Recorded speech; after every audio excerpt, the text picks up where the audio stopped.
дуртай зүйлээ хийж байгаа хүн аз жаргалтай байдаг.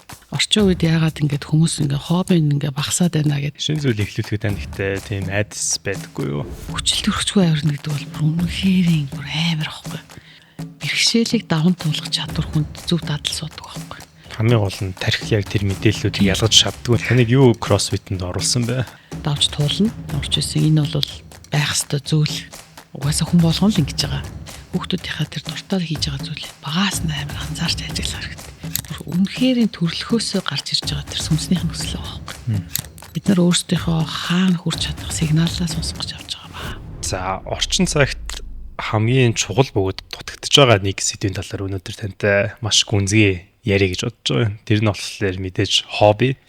Тэгээд бид нар яг уу урд өмнөдсөн завгүй байдаг байсан. Одоо ч ялгаагүй завгүй. Гэхдээ зөвөр миний ажиллаж анзаарснаар юу юм бэ гэвэл залуучууд хэтэрхий их ажилдаа ч юм уу аль эсвэл гар утсаас болоод ер нь хоббитэй хүмүүсийн тоон айгүйх багсан юм шиг надад бол санагтаад байдیں۔ Бид нар одоо жишээ нь би өөрийнхөө баг насаа ингээд бодохоор утас энтер ерөөсөй байхгүй байсан учраас ингээд юу л айн цаг зав байна. Тэнгүүт нь за юу ихөө бүжиглэхөө энтер гээл одоо жишээ нь бүжгийн дугууланд ороод тэр маань ингээд насан турш маань хобби болдог ч юм уу те. Иймэрхүү байдлаар хоббитойгоо уулзраа тэгээ тэрнээсээ болоод амьдрал маань ингээд өөртөө шинээр утга учиртай болоод шинэ найз нөхдүүдтэй болоод зоригтой болоод энтергээд хүний амьдралд зайлшгүй байх ёстой зүйл бол одоо ус агаар гэдэг шиг надад бол хобби гэж санагдаад байдаг байхгүй юу. Тэгэхээр таны өнцгөөс ер нь яагаад бид нарт хобби хэрэгтэй гэдгийг та нэг тайлбарлаад өгөөч. За. Нэр чамаг подкастт дээрснээс би нөгөө мэдэхгүй юм чинь та барыг танихгүй шүү. Тэгээд чиний инстаграм руу орж үзлээ. Тэгсэн чинь чист амар хүчгэлт юм байна тий. Бүр супер бүх тэр юу вэ тэр хөдөлгөөн нөгөө нэг амар нөгөө рэпи нөгөө нэг эргэлддэг яг нөгөө хүн төрлийнх нь амар хүчгэлт юм байна шүү дээ. Баярлалаа. Настайгаас эхэлж хүчгэлсэн. Би 10 марфтаагаас юм уу? Оо ямар мундаг юм. Мундаг. Марфтаагаас 20 хүртэл. Тэгээ бас нөгөө хин нөгөө одоо намингийн баярах штэ баяр сайхах нөгөө анх нөгөө нэг ингээл нөгөө Майкл Джексоны бүжгийн тэмцээнд бид нэр ороод төлж хөрүүлдэг байсан ч юм уу те. Тэгээд бас тэр үед тэр хин баярах чаас дөнгөж 20 эдхэн жил 10 эдхэн настайд орж исэн асар хоббитой юм шүү дээ те. Одоо тэгээд бизнес нь ямар амжилттай сайхан явж байна. Эхчийн хувьд бол яг хаа бас л хоббигоо бас тултал нэлээд сайн өөрийнхөө өөртөө орон зай гаргаж явж байгаа. Гэхдээ бас өөрийгөө би бас тийм амар эрт эхэлсэн гэж бодоагүй. Одоо чи бол бас гоё хоббигоо ингээд багадаа ингээд хийжсэн ба шүү дээ.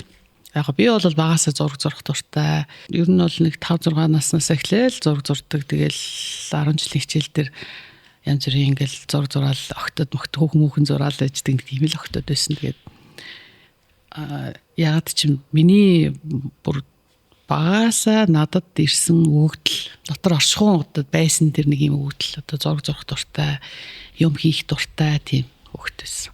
Чи бас бүжиглэх дуртай байсан тий. Яг л тэр байхгүй. Тэгэхээр одоо нөгөө чи сая хэлсэн шүү дээ.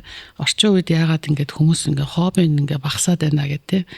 Тэр чи юу гэхээр хитэх мэдээлэл одоо нийгмийн одоо энэ асар их мэдээлэл одоо дээрээс нь дахиад дижиталын ертөнцийн мэдээлэлд хүний одоо яг өөрийнх нь тэр нэг юм өөрийгөө гэсэн тэр нэг юм сонсдог, чагнадаг юм багассан, бохирдсон, бүдгэрцэн те ингээд нэг ман донд ингээд яг өөрийгөө ингээд олохгүй байгаа юм шиг. Тэгэл яг би юунд дуртай байгаа юм болоо гэл. Гэтэл миний хүүхэд нас бол тод байсан те ингээд зураг дуртай явсараа гал би зургийн сургуульд орно гэл орсон. За тэгэл явсараа гол явсан. Тэр нэг хүсэл мөрөөдлөө яг дагаад ингээд тэрэндээ үнч явсан. За уул бол ялтчгүй одоо эрүүл мэнд тэгэл спорт гэдэг зүйлтэй тэгэл нэр бас хөдөлгөөн хэрэгтэй гэдэг талаас гэхдээ л бас адилхан багасаа л 52 дугаар сургуульд төгссөн шүү дээ. 52 дугаар сургуулийн артлын талбай дээр л одоо тоглож идэг. Тэгэл нуглуур тэгэл тэр нэг monkey bar марн дээр л тоглож идэг тийм хүүхдээс. Одоо бодохоор багасаа л яг кроссфит дуртай одоо ч гэсэн одоо кроссфиттэй явдаг шүү дээ. Багасаа л яг л тэр нэг юм юмнаас өвдөж тэгж байх дуртай л хүүхдээс мэлээ. Тэг яг тэрийгээрээ л явж байна. Орчин цагт гэж асуусан шүү дээ чи. Одоо ягаад багасаад байна гэдэг нь түрүүний хариулсан яг өөрийгөө олж мэдэх, танин мэдэх яг тэр зүйлээ олж чадахгүй. Тэгэхээр дуртай зүйлээ яг олж өөрийгөө чагнаж хийх нь амар чухал байгаа байхгүй. Тэгээ одоо бид нар нэг ийм хүмүүс ингээд нөгөө гар урлалыг ингээд бид нарыг баг байхад ингээ 10 жилд ингээ хичээл дээр гар урлал юм өмнөхөөл оёол эсвэл хүүхүүд ингээл хөөрхөн мод зодоор ингээл юм хийдэг тийм үйлчлэх хөдөлмөрийн хичээл гэж байсан. Тэгээ тэр сургалтын систем амар хөөрхөн одоо зөв тогтолцоотой. За тэгээд тэр чин дээрээс нөгөө нэг ирээдүйн инженерчлийг бий болгох, ирээдүйн үйлдвэрлэгч нар одоо технологиг бий болгох ингээ суур юм тогтолцоонд явж исэн. За яг тэр чин хэрэгцээн дээрээс тулгуурласан тийм ээ. Гар урлал бол одоо ингээ орчин цагт гар урлалаар дамжуулаад хүн өөрийгөө чагнах юм арт терапи хэлбэрийн тийм хэрэгцээ өсчихэд байгаа байхгүй. Тэгэхээр яг зүгээр би одоо зүгээр дүүнерт ч юм уу одоо дуртай зүйлээ олж одоо хараахан олж амжаагүй байгаа хүмүүст бол хамаагүй те нэг юм ч гэсэн хий, нэг шүр хийлгэх ч юм уу, эсвэл нэг юм оёх ч гэдэг юм, эсвэл нэг модоор юм хийх ч гэдэг юм уу те, эсвэл зураг зурах ч гэдэг юм ингээд яг тэр нэг юм үйлдэлийг хийж авах үед хүн зөвхөн өөртөө харьцаж идэг байхгүй те. Өөр юу ч бодохгүй гоё төвлөрөөд ингээд. Тэг яг нөгөө японочдын ерөнхийдөө бол нэг философи баастай амьдралын философи одоо ерөнхийдөө Япон улсын хөгжлийн нууцыг нь бий бол гэж боддог. Гар урлал маш мундаг хөгжсөн улс шүү дээ тий.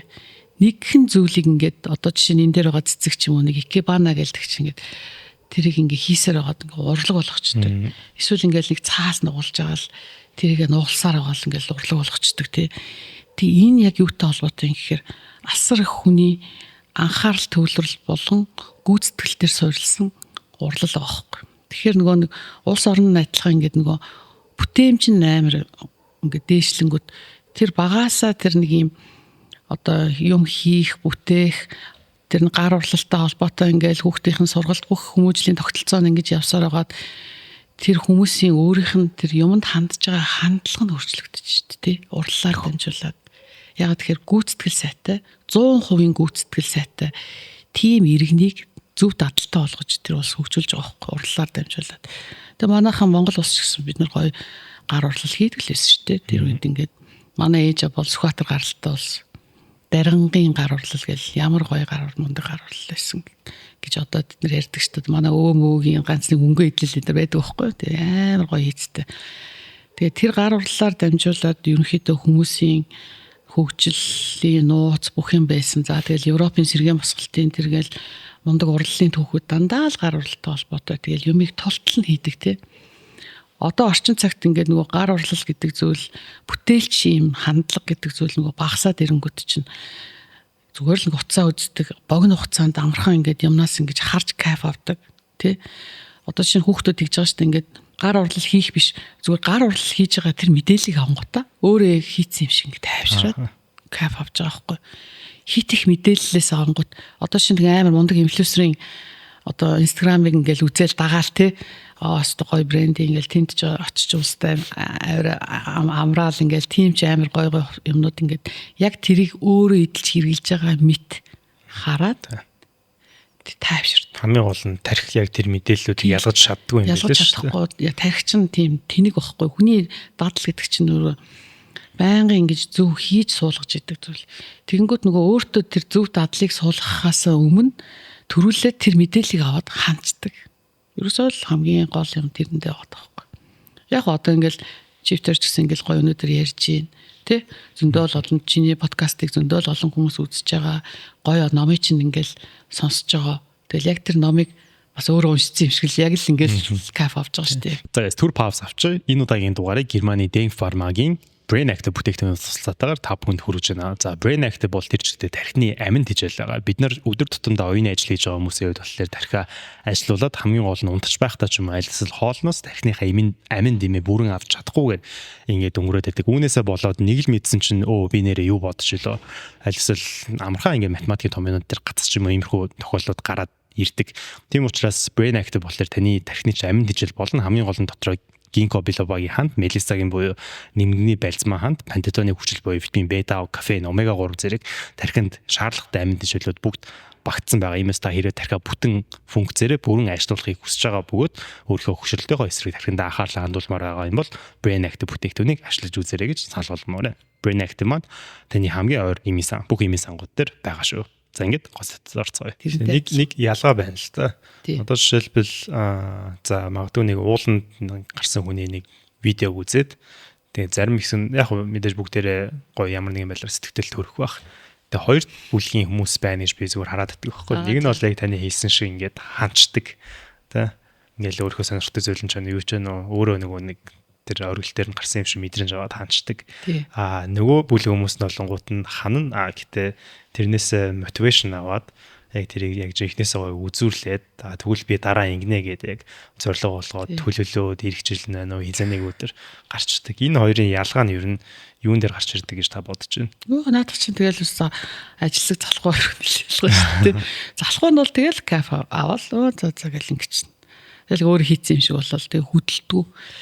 Тэг яг энийг бол би гэхдээ ерөнхийдөө жоохон гэр бүлийн хүмүүжлэлтэй холбож бас жоохон боддог байхгүй.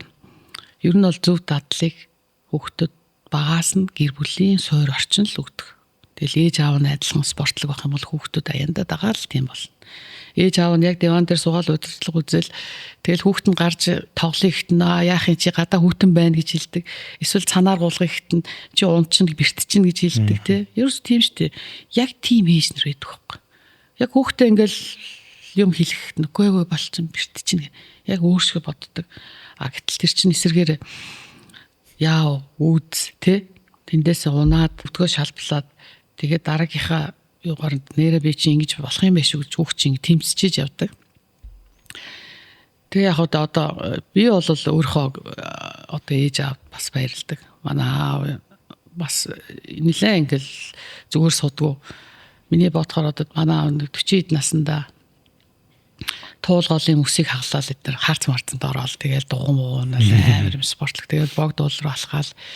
Тэгээ бид нарыг одоо бид нар чинь үйлчлэгээний 19-т ингээл байнга л богд ууланд ингээд чаргаар болгодог байсан. 100 яратын богинд гараал тэгээл 100 лагер дээр мөөгтүүн, жимстүүн гэл ерөөсөд байнга юм активити хийдэг гэсэн. Тэгээ яг энэ маань юу гэхээр бид нарыг байгаль тайртай болгосон байна тий. Илүү ингээд юм хийх ингээд байнгын хөдөлгөөнтэй байлгаж одоо соргосон зөв дадлыг суулгасан л одоо магадгүй те бид нарт ингэ суудсан. Тэгэхээр нөгөө төрөний хоёр хүний ялгаан дээр одоо яг ийм нэвтрүүлэгч юм уу ийм киног үзэл ингээл өстө нэрээс заас тэхлэнэ гэл ингээл тэгдэгчтэй заа өстө магаш эхэлнэ гэд. Тэр чинь бас хор шаартай өөр ингэсэн бодолтой те хөдөлмөрч хүний шинж авахгүй тэрийг сонсоод авдаг. Тэгээ нөгөө залхуунд болохоор явах те за эхэлнэ гэл сууштай. Таныг юу кроссфитэнд оруулсан бэ? Анх оруулахад хамгийн төлөвлөсөн зүйл чинь. Чинь кроссфитэд ороод нөх удаагүйстэй 3 жил гар болж байгаа. Тэгээ кроссфитэд орох шалтгаан нь болвол би ихтэй ер нь заалны спортыг нэг сонирхдаг байсан шүү дээ. Ингээл ууланд талхаж байгаа юм чинь болно даа гэл тэгээд манай нэг найз намайг даавуулаад очив кроссфитэд. Тэгээ нөгөө найз болохоор өөрөө турнаа гэд. Тэгэл би чинь за тэнх юм яваад турдагч гэж юу ах вэ гэд. Тэгээд надад тийм турах шаардлагач байдгүй юм чи. Тэгээ орсон ч ёо яг миний ингээл олсмоос ингээл таазнаас үлгцэн. Тэгэл баар айгүй гоё тийм шал өөр ингээд фитнесийн заалнаас шал өөр. Би тэр хүртэл кроссфит ерөөс мэддэггүйсэн байхгүй. Тэгээд кроссфит чи одоо Монголд байгуулагдаад 5 6 дахь жилдээ болж байгаа. Тэгээ би ороод ерөөсөө за багштай би тэгжилсэн. За би бол ерөөсөө яг сармагчин болно шүү. Яагаад гэвэл би ч нөө 7 summit-д дуусгах гэж байгаа тий. Надаа 3 оргил дутуу байсан. Нэг нь болохоор Эверест, нөгөөх нь Антарктидын бол Винсон массив гэж бол, нөгөөх нь болохоор Индонезийн саяын авирдаг Карстенс гэж бол хадан авиралттай байхгүй. Тэгээд энэ 3 уул дутуу байсан болохоор ерөнхийдөө би нэлээд кроссфитер бэлтгэлийн заал болгож тэгээд өдөр болгон тэнд орж ингээ бэлтгэлээ хийж эхэлсэн. Тэгээд ч тэрнийхээ одоо үр шимийг хүртээд сүүлийн 3 ууландаа үнэхээр сайхан тий. Гарын хүчээ сайжруулсан. Тэр үед миний гарын хүч айгүй муу байсан байхгүй. өөрийгөө татах чадвар, олсноос зүгдэх, хадан давирах гэх тэр таархан хүлэл яваад идэг. Хүл бол хүчтэй, хүлийн булчин болсон ажилласан. Цээжнээс дээшгийн гарын булчин маш сайн байх хэрэгтэй. Тэгэл яг сүүлийн 3 жил турникэн дээр л зүгдсэн шүү дээ. Шинэ зүйл эхлүүлэхэд гэхдээ тийм айдас байдаггүй юу? Одоо жишээ нь би бол нэг тийм онцгой кейс гэж хараад байгаа байхгүй ягаад тийм нэг вэ? Татсан заалан дээр болохоор дандаа л залуучууд байгаа шүү дээ. 20-од насны залуучууд. Тэгээд таны насн дээр ямар нэгэн зүйлийг шинээр эхлүүлнэ гэдэг аргийн хүний за би одоо жишээ нь ээж ботход бол за манай ээж аэробикт явдаг байхгүй. За танд ингэж эрүүлэнт хэрэгтэй та одоо ингэ кроссфит яв гэж хэлэл хийж бол явахгүй байх. Ер нь маш өндөр магадлалаар. Тэгэхээр яг тэр шин зүйл эхлүүлэх тэр айдас өөрийг одоо арай өөр орчинд байгаад шүү дээ. Тэр чинь насны үеэтсэн тэрийг яаж ер нь ингэ даун туулаад тэр сэтгэлгээ нь ер нь хаанаас нь гарч ирэх вэ? Юу танаа ээж аэробикт явдаг юм бол бас жоохон ритмтэй юм хийх дуртай хүн байна гэсэн үг үү? Тийм. Бүжиглэх дуртай. Гоё. Тэгээ чи тэрэнд нь л явуулаа. Яг цаа кроссфит. Яг би зүгээр жишээ авч байгаа байхгүй. Яг ер нь бол ингэдэм байлээ. Яг ингээд хүмүүсийг бас ингээ харахаар бас яг хоёр төрөл бас ингээ спорт төр хуваагдчихсан юм л. Нэг нь амар хүчтэй юм уралдахтай ингээд нэг юм одоо юм сүргэлж ингэж байх ингээд бусдаас ингээ мотивац авдаг нэг хэсэг бүлэг. Нөгөөх нь болохоор яг гоё ингээл йога мого ингээл яг өөрийгөө чагнаал тайван хин нэгэн тэрэнд ингээ дарамтахгүйгээр яг өөртөө хамт ингээ байх дуртай. Яг өөрийгөө л ингээл чагнаал яг тэрнтэйгээ тийм тип байт юм бэл. Тэгээ ингээ харахаар би ч одоо тэгэл өглөө болгон кроссфит руу ороод дандаа л нэг 20-30 тал хөрхөн залуучууд өнөр охтоо залуучууд тэгэл тэднээс бас ирч хүч аав шүү дээ. Амар гоё шүү. Кроссфит бол гоё. Тэгээ одоо бүр дадал болчих тээ. Ороод баг унтлахны өрнөөсөө гараад кроссфит руу орт гэр ойрхон болохоор. Уул танд ер нь юу өгөх үү? Айгу ерхий асуулт асууч. Гэдг нь болохоор ууланд гарахын тулд зөвхөн одоо юу гэдэг би бялдраас гадна маш хэмжээний мөнгө, цаг хугацаа зарцуулж байгаа тийм. Бид нар чинь яхаарахгүй нэг зарцуулсан мөнгөнийхөө хэмжээнд хүмүүс айгүй өөрсдөө хэмжих гээд байдаг юм бэлээ л дээ. Пүүч тийм их мөнгө зарцуулж яах гэж байгаа юм гэж хэлдэг ч юм уу. Тэ орондож ингэж тэгэж бла бла гэд хүмүүс нийтлэгээр ер нь тэгэж өмчлөх хандлагатай байдаг. Та бас анзаарсан л байх. Тэгэхээр тэрийг хэмжээнд та эргээд ямар нэг юм аваад байна шүү дээ, тэ. Дэлхийн 7 твийн 7 ноён оргил гэдэг чинь бол маш их хэмжээний цаг хугацаа, энерги, мөнгө зарцуулж байгаа. Тэгээд тэрэндээ хүрээд ер нь хүн ямар одоо юу гэдэг эргээд авч байгаа тэр result нь одоо юу ах вэ? Одоо чиний аяган дээр Килиманжаро гэвчихсэн шүү дээ. Чи тэгээд би чиний хамгийн сүүлд Килиманжаро явсан видео үзээд ямар гоё дэтэлсэн бэ хөөх гэд. Йоо баг би чи 2 удаа Килиманжарод явчихсан шүү дээ. Тэгээд 5895 бол баг 6000 м шүү дээ. Яг дээр нь гарч явах үед чамд яг ямар байсан? Чи өндөр орсон уу? Надад ингэсэн авирахтаа нэг амар өндөр ороогүй. Орцсон л байсан юм билээ. Тэрийг би анзаараагүй. За. Тэгээд буухтаа гэгээ ороод нэг буцах замаа харсан чинь шууд базраа ингээгүүтээ уулын өвч ороод толгой өвдөд бөлж өрсөн ихтэд. Тэгээд орж эхэлчихсэн. Тэгээд оргил дээр гараад надад зөв нэг эргээд харсан чинь одоо замын одоо миний нуруун талтай нэг гэгээ ороод эхэлсэн. Тэндээс нар мандж байгаа. Чигээр явахаар юусэн харагдахгүй. Тэгээд яг оргил шахуу газар дээр гараад дахиад 100 м үлдсэн байхад эргээд харсан чинь нөгөө нар ингээ гарцсан үүлнүүдээ ингээ гэрэлтүүлсэн. Тэрийг хараад зүгээр ямар үзэсгэлэнтэй юм бэ гэж бодоод л амар их сэтгэл хөдлөөд. Тэгээд тэр нь нэг тийм мэдээж мартагдахааргүй нэг тийм гоё. Тий шүү дээ. Зөөрлөшгүй нэг тийм мэдрэмж авсан миний хувьд бол. Тий одоо чамд тэр гоё сэтгэл чи юу гэхээр чи би чадлаа штэ гэл нөгөө те чиний нөгөө нэг Килиманжарод гавьрах байгаа гол яг эцсийн тэр хуруу point дээр чи гарч ирээ тийм гоё ингээд нар мандж байгаа тэр үйл тэ 6000 м зогсож байгаа шүү дээ те тэр гоё мэдрэмж гэдэг чинь одоо хамгийн гоё мэдээж нэгдүгürt гоё те за тэгээд чинь чиний түрүүний асуусан асуултанд хариулъя за ер нь бол оргил гэдэг зүйл бол хүн болгонд байдаг байхгүй те одоо чифтээр хувьд бол уулын оргилыг тий гоё ингээ гарч кайф авах гэж ингээ авирч байгаа тийм одоо дур хүсэлтэй хоббитой болсод сууж байна. Хин нэгний хувьд бол оргил бол юу ч хийж болох байхгүй тий. Магадгүй одоо өөрөх нь хийж байгаа гоё спорт хийж болно, өөрөх нь хийж байгаа гоё тий. Амжилт нь тэр нэг юмний оргил шүү дээ. За яг уу миний хувьд бол жишээ нь өндөр ууллаас юу олж авдаг гэхээр маш их юм их суралцдаг л да. За тэгээд тэр өндөр ууланд явахын тулд мэдээж хэрэг эхлээд хүн зорилгоо тодорхойлно. За зорилго маань жишээ нь ингээд энэ жил гэсэн тийм байхгүй шүү дээ. Тэр өндөр ууланд явхад бол доор хаяж нэг 5 жилийн зорилго тавина. За 5 жилийн дараа би Эверестэд авирандаач гэдэг юм уу те. Эсвэл би одоо 5 жилийн дараа би яг тэрэнд хүрэндээ гэсэн зорилгыг тавиад. За тэгээд тэр зорилгодоо хүрэхин тулд ер нь бол маш мундаг менежмент хийдэг байхгүй. За тэгээд мэдээж хэрэг тэндээс суралцсан юм аа надад одоо хэрэгжилж байгаа суралцж байгаа зүйл тэр зөв дадлал одоо бизнест магадгүй нөлөөлсөн байж магадгүй. Тэ ямарваа нэгэн аливаа нэгэн шийдвэр гаргахад нөлөөлсөн байж магадгүй. Яг гоо энийн сонсогчдод их сонирн байгаа л да.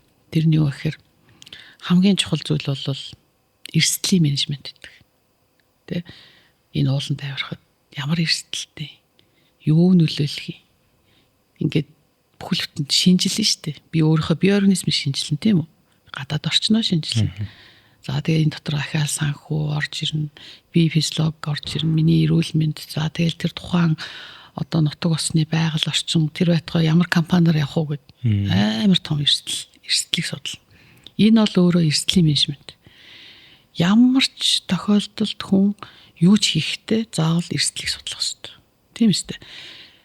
Би одоо жишээ нь одоо гүйдэг хүний хувьд одоо жишээ би тийшээгээ одоо юу гэдгийг Нью-Йоркийн марафонд 42 гүгч байгаа гэл нэг зорилго тавьсан байж болно.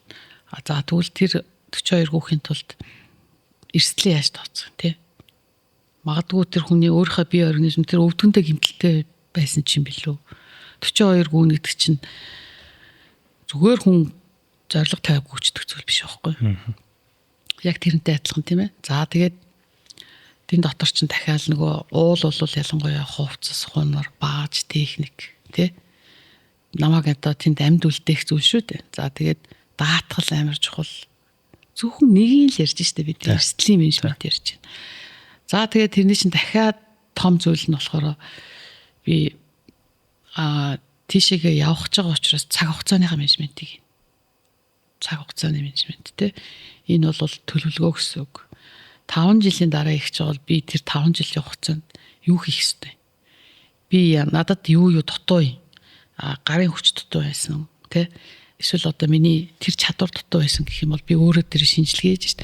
5 жилийн хугацаанд би өөрийгөө бэлдэнэ гэсэн үг байхгүй. Би ийм ур чадвар надад дутуу байгаа учраас би энийг бэлдээд иймийг хийн. Хийхин тулд би өдөрт энэ дасгалтаа 1 цаг зарцуулнаач гэдэг юм уу тий. За тэгээд мэдээж хэрэг нөгөө цаг хугацааны менежмент гэдэг чинь би ажиллаа хийх хэрэгтэй. Миний амьдрал үргэлжлээд ингээд механизмаараа тогтолцоогоор явах хэрэгтэй.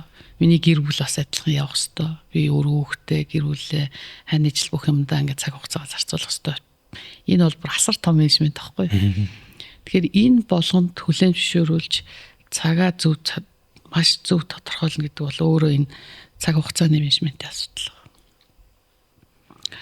За тэгээд хамгийн бас нэг том асуудал мэдээж хэрэг санхүү. За тэгээд санхүүгийн одоо авирахын тулд одоо тэр чинь өндөр уулуудад бол их мөнгө хэрэгтэй. За миний хувьд бол их мөнгө тэр чинь тий. Бидний хувьд бол за тэргээ цуглуулна, сейвинг хийн. За тэгээд дуртай зүйлтэй хоббиндээ зарцуулах гэж байгаа учраас хамгийн нэгдүгээрт нь л хийн штэ тий. Тэгээ ерөнхийдөө бол нөгөө одоо энийг подкастыг сонсож байгаа дүүнерт ингээ хэлэхэд хүн олж байгаа мөнгийг ер нь бол мөнгийг биш та олж одоо баяждаг гэдэг үг байхгүй. Химнэж баяждаг гэж үг гэдэг байхгүй. Жишээ нь мөнгийг олох биш химнэж олдог гэсэн үг ойлгож байна тий. Мөнгийг ингээ олоод байх гэхээсээ илүүтэйгээр олон ойлгомжтой тий. Олон ч өрнж химнэх гэдэг бол өөрөө амар том менежмент байхгүй. За тийм учраас нөгөө олж байгаа мөнгө 3 хувааштай тий. Одоо байгаа юмдаа хэрэглэнэ тий. Байр майрандаа хэрэглээд бизнестэй дахиад зарцуулаад дахиад 3 дахь нь saving хийж одоо өөрийнхөө дуртай зүйл зарцуулах ямар нэгэн эрсдэлтэй зүйлдээ ирээдүйдээ тэрхээ мөнгө ашиглана гэсэн тийм хэлбэртэй. Тэгээ би бол яг уулынхаа мөнгийг цуглуулна шүү дээ. Тий. Тэрэндээ зарцуулна. Миний одоо авирсан уулын хамгийн үнэтэй уул нь Антарктидын Winson Massive гэж уул байгаа. Тэр нь ойролцоогоо хэд болох уу? Тэ нэг 50-60 мянган доллар. 50-60 мянган. Эверлээс үнэтэй шүү. Тийм байна тий. Тэг яг тэгэхээр тэр Антарктид ч өөрөө зүгээр одоо ингээд онгоц цөлглөөд очихгүй. Яг мөсөн дээр ингээд буудаг. Маш өндөр зэрэглэлийн тийм онгоц буудаг. За тэр онгоц бол аюу үнэтэй. За тэгээд тент ч нөгөө Антарктид ч өөрөө зөвхөн нэг хэдхэн хоногийн л сезонд л авирж байгаа. Тэгээд маш өндөр гайдууд, үнэтэй гайдууд тэнд одоо ажиллаж байгаа шүү дээ. За тэгээд миний гайд бол Америкийн Ryan гэдэг нэг залуу. Насаар олд надтай ойролцоо. Тэгээд өөрөө номоо бичсэн юм байл л дээ. Тэгээд Нортланд одоо Норт Кол руу ганцаараа одоо бүр ганцаархнаа явж исэн. Цаан баа таарлж исэн гэл. Тэгээд тэрийг ингээл мөс төстэй. Тэгээд нэг өөрөө хүнс бүх юмаа ингээд цуглуулад спонсоргүйгээр явж исэн гэдэг. Чаргатай явсан юм шиг. Чаргатай ганцаархнаа яваа. Тэгээд тэр зэгт хүрээд ирсэн. Ерөнхийдөө жоохон нэлээ юм бэл. Анхны тийм Америк юм бэл. Тэгээ өөрөө тэгээ яг мундаг нэг ингийн дараахан тийм зал. Тэгээд их гоё байсан л да. Тийм мундаг хүнтэй шин хамт ингээд аялаа. Тэгээд би ч нөгөө Антарктид ч өөрөө болохоор ямар нэг улсын хараа биш шүү дээ. Антарктидын том өсөн одоо мөсдсөн том одоо их газар.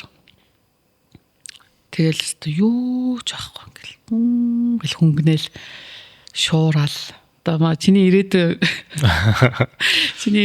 одоо Антарктид одоо ямар ч байсан ихчин чамайг бол нэг чи бол нэг 5 жилийн дараа очиж байгаа. Мэдгүй одоохондоо 50-60 мянган доллар зарцуулна гэхдээ 5 жилийн дотор. Үгүй гоё мөрөд хэрэгтэй тийм зорилгоо одоо яг ингээл хоёлаа ярьж тайм менежмент шүү дээ. Тэгэхээр зорилгоо том зорилгоо тавь. Тэрэндээ өрхийн тулд яах вэ? Тэгээ амар сайн тодорхойл. Тэгээд би ч гэсэн бодолтой одоо 15 жил эхэлсэн чаленж шүү дээ миний. Seven Summit 15 жилийн чаленжийг би 14 дахь жил дээр хийсэн. 13 дахь жил дээр Антарктид хийсэн. Тэгээд гоё л доо. Надад бол хамгийн сонирхолтой аялал бол Антарктид аялсан. Маш гоё сонирхолтой. Тэгээд тэнд ингээд нэг ширхэг баг бактерич байхгүй тий. Тийм дулаахан биш масар хүүтэн байдаг учраас тэнд амьдрах чадваргүй байгаа шүү дээ. Тэгэл нэг хэсэгхэн тэр нэг дулаахан сезоноор нь л одоо тэнд ингээд явж байгаа.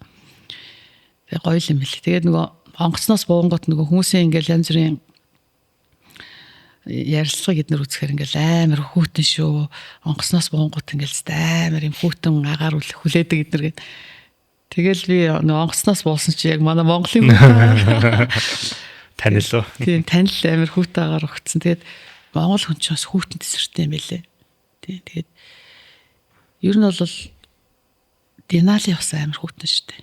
Орсын амар хүүтэн. Тийм Аляскад байдаг. Денали бол дэлхийн ер нь бол нэлээд хүүтэн. Маш их цас орно. Гэл ингээл Ангаматер авирсан шүү дээ. Манай Монголын эмэгтэй баг. Тэгэл нэг өглөө ингээл майханд зэрэгт чинь. Йоо амар хүүтэн шүү дээ. Тэгэл бүх юм цагаан болцсон. Тэгэл гэл. Эверестийн нөгөө нэг таны юу үзчихсэн байхгүй юу? Instagram дээр та рид хийсэн байсан шүү дээ. Тэгээд оргил руу гарсан үеийнхэн рилийг нь үзээд би яг энийг танаас авал асууя гэж бодож ирсэн. Та дэрэн дээр нэг тийм сэтгэл хангалуун байгаа юм шиг бол харагдаагүй. Тагуусаа яг оргил дээр бушуухан буцаал гэж бодож ирсэн гэд. Тэгээд тэр шалтгаан нь юу ах вэ? Одоо би зүгээр ингээд төсөөлөхтэй оргил дээр гараад ингээд баярлаа лүү гэл гихгүй байсан байж шүү дээ та. Тэр үед одоо яг юу гэж санагдах хүн одоо дэлхийн хамгийн өндөр тэгээд таац дээр очихоор. Тийш чинь яг тэгэхээр яагаад баярлаа гэхээр нөгөө айц дуусаагүй юм чинь 50% нь л очсон баг шүү дээ би чинь. Ерөөсөө оргил бол яг 50%. Үнэхээр уулзтай амар их ярьдаг гэсэн байхгүй ингээл. Яг би нөгөө өмнө нь 2022 онд Канченжунга ууланд авирч хахад бас л тэр агш нэг мэдэрчээсэн л та. Тэгэл гэл гоё ингээд бас яг Канченжунгад бол уйлж муулаад басаа гэл ингээд Яг Эверестэд бол өглөө яг үүрээр яг авираал, яг нар мандаал тэгэл нэг тэнт чи ингээл амар гоё ингээд сонин байгалийн үзэгдлийг үзэж байгаа юм чи ингээл яг дулаагаар ингээл яг нар мандангууд ингээд агаар мандал ингээд бүлээцээ дэрэнгүүд яг ингээд салхины урсгал ингээд орж ирдэг. Салхилал хэлдэм бил. Тэгээ ер нь яг тэр хэсэг дээр гоё сонирхолтой. Тэгээд яг авираал гарсан чинь яг нөгөө чинь их олон хүн байгаагүй шүү дээ. Биш нөгөө нэг амар нөгөө бөглөрөө 300 хүн авирсны чинь маргааш өдөр авирсан байна. Тийм тэр 300 хүн чинь бол яг миний өмнө авирсаад би тэр өдөр авираг хөлтцээ. Тэгээд намайг авирсан өдөр нэг оролцоо 50-аад хүн л авирсан. Тэгээ яг жоохон салхитай яг ингээл нэг урсгал орж ирээд. За тэгээ хурдхан шиг бууя л гэж бодчихсон. Тэгээд нөгөө зураг мураг авах болох нөгөө яг оргил дээр гарсан чинь бас нөгөө уц муц сүлтээд бас яцаа. Тэгээ бас нөгөө ширпа дөө маань бас жоохон нүд мүд нүвдөөд нүд мүдээ нухлаад. Тэгээ би нөгөө рис дээр бичсэн баастай нөгөө ярьсан. Тэгээ нүднийх нь эвэрлэг давхраг ингээд UB20 түлэгдээд тэгээ нүднийх нь ингээд нөгөө харах юм орчин хязгаарлагдаад ингээд бүрлзээд тэгээ ер нь тэгсэн байсан. Тэгэл яг тэрнээс доошоо бууж авахт ингээд бүдрээл за яаж чаад нэг 9 минут нэг айтаахан шиг буучил гэж бодож ирсэн. Тэгээд нөгөө би ч бас уулна ингээл өөрөө ч гэсэн жоохон туршлага байсан шүү дээ. Надаа тэгэл ус мусаа яах мохгүй. Тэгээд нөгөө ус мусаа гэсэн чинь нөгөө хөлтөцсөн ширпа дүү маань өөр хүчнийхээ гадна талд нэгээд миний 2 уух ус эднэр бүгд хөлтөцсөн. Би бол ер нь бол баг уух усгүй явсан шүү дээ. Тэнлээ бас хүнд явсан. Тэгээд яг гэхдээ сайхан тэгээд авирал буугаад ирсэн. Тэгэл бууж ирээд харин бол өстой. Бейс кемп дээр бууж ирэл яа гэл. Гоё тийм. Тэгэл яг кофе гоогаал. За гэдэг харчлаа даа гэл. Тэгээд харин нөгөө сая Seven Summit-ыг дуусгаад нөгөө Индонезийн ууланд авираад Карстенс дээр гараад за 10 алхам дутуу байна гэл. Одоо 10 алхам дутуу байна гэл. Яг 10 алхамаас эхлээл гэлээ. Яг нулимс хасгарт юм билээ. За би ингээд яг Seven Summit-ыг дуусгачлаа, чадлаа гэд үнэхээр болсон.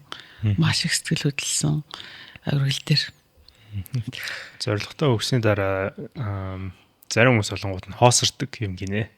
Би сүүлд K2 руу Oxygen руу гарсан нэг хүний докюментарийг үзээд. Тэгээд нөхөр уйлаад өөсөн шалтгаан олонгууд нь баярлсандаа биш. Маш их хоосорсон юм байна л та.